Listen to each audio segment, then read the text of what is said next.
Hi, I'm Lieutenant Dombrowski with the City of West Allis Fire Department Fire Prevention Bureau. Today I'm joined by EO Steve Peterson to speak with you guys about fire safety in the home and in particular the kitchen. Each year, the first week of October, we celebrate Fire Prevention Week due to the Chicago fire that occurred in 1871. Although a lot has changed since 1871, the world still faces a lot of new and old fire safety challenges that have yet to be resolved.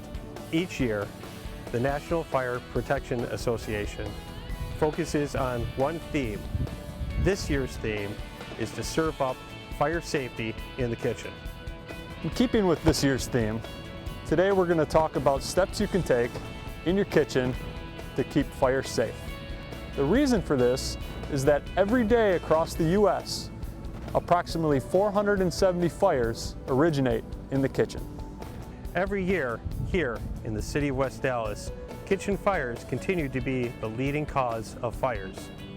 Most of these fires are caused by human error, but the good news is that they can be prevented. So join the West Allis Fire Department, EO Peterson, and myself as we talk about tips to help reduce the chance of fire in your home and serve up fire safety in the kitchen. Since 1980, the number of home fires caused by cooking has steadily increased. In 2018, there were over 170,000 reported home cooking fires. This covers cooking with the oven, stovetop, microwave, grill, and all other small home appliances. In those fires, approximately 4,300 people suffered an injury and 540 people lost their life. More closely, in the city of West Allis, the percentage of fires caused by home cooking is in consistent trends with the national average. The City of West Allis Fire Department has responded to numerous fires over the years that have been caused by home cooking fires. The most common days for cooking fires are around the holidays, when families gather together and use the kitchen more often. Cooking is both an essential part of everyday life as well as a great way for families to get together. Today, we want to discuss some steps that you can take to help prevent the chance of a fire occurring as a result of cooking. Just like we use a list to remember what to buy at the grocery store, we have a list to remind us about fire safety in the kitchen. At the top of the checklist is the number one cause of all cooking fires: leaving cooking materials unattended. You should always ensure that an adult is paying attention while cooking. Stay in the kitchen when frying, boiling, grilling, or broiling. If you are just simmering, baking, or roasting, make sure that you check back regularly to see the progress of the food and the condition of the kitchen. Turn off the burner if a grown-up must leave the kitchen. Leaving the stove on when an adult is not in the room can cause the material to heat up quickly and has the potential to cause a fire. The heat from a stove is used in a controlled manner to provide us with energy to prepare food. However, like spilled milk, it can quickly affect items next to it, resulting in a fire. Keep anything that can burn, such as dish towels, curtains, paper, and Tupperware, clear of the cooking area. Also ensure that you clean the stovetop, burners, and oven regularly. Spilled food, grease, oil, and other leftover cooking material can build up and start a fire. Pay close attention to how pot handles are positioned. Turn handles to the inside or towards the back of the stove to prevent the pot from being knocked off. To prevent burns, be sure that the handles are not directly over the heat source. Part of keeping a tidy cooking area is to make sure you are wearing tightly fitting clothing to prevent these items from dropping down near the heat source.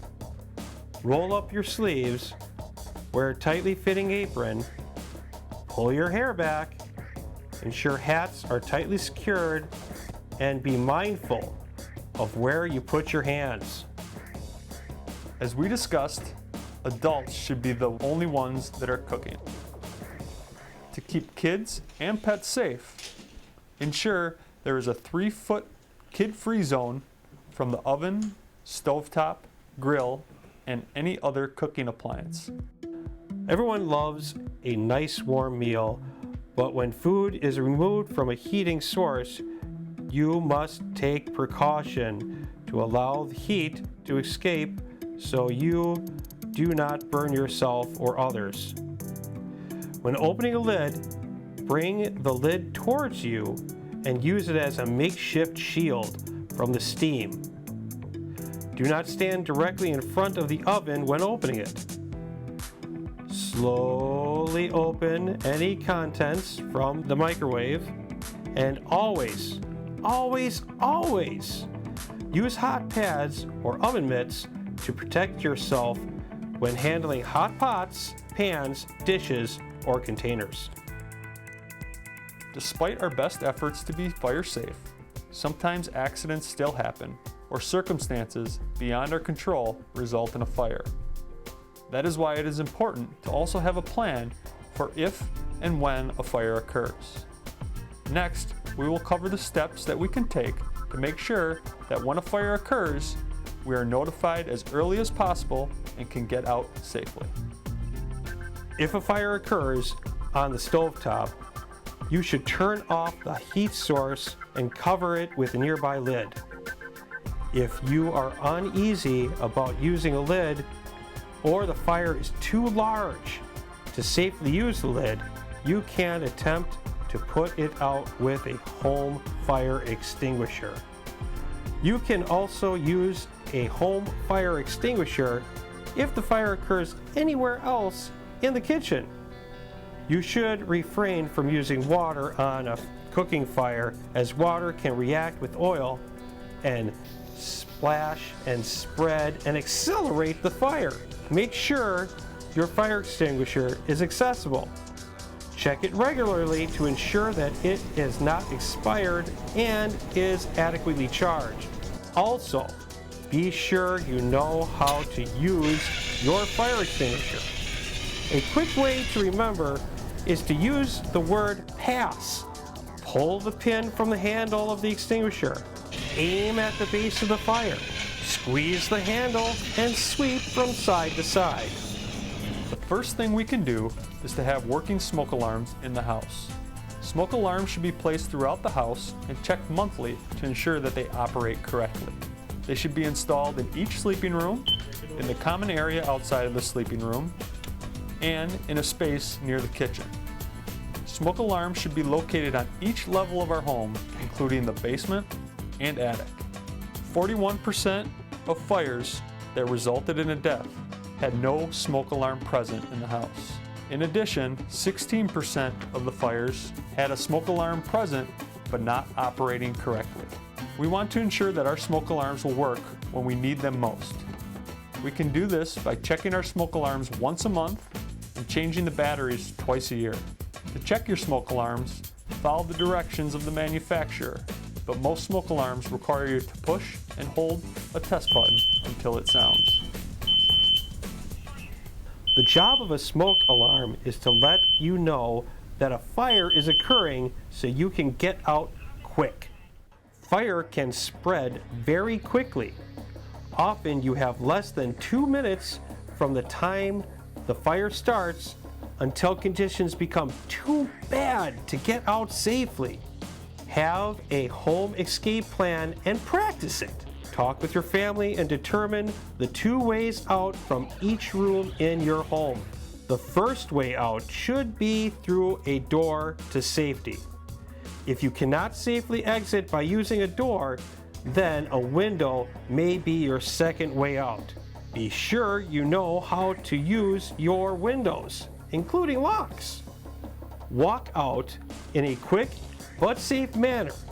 If the smoke forces you to the ground, stay low and go. Once outside, stay out, call 911, and meet the rest of your family at your meeting place. On behalf of the West Allis Fire Department, E.O. Peterson, and myself, we want to thank you kids for joining us to talk about home fire safety tips. Do these steps and help us help you keep your home and community safe. And remember to have a little fire safety simmering in the kitchen.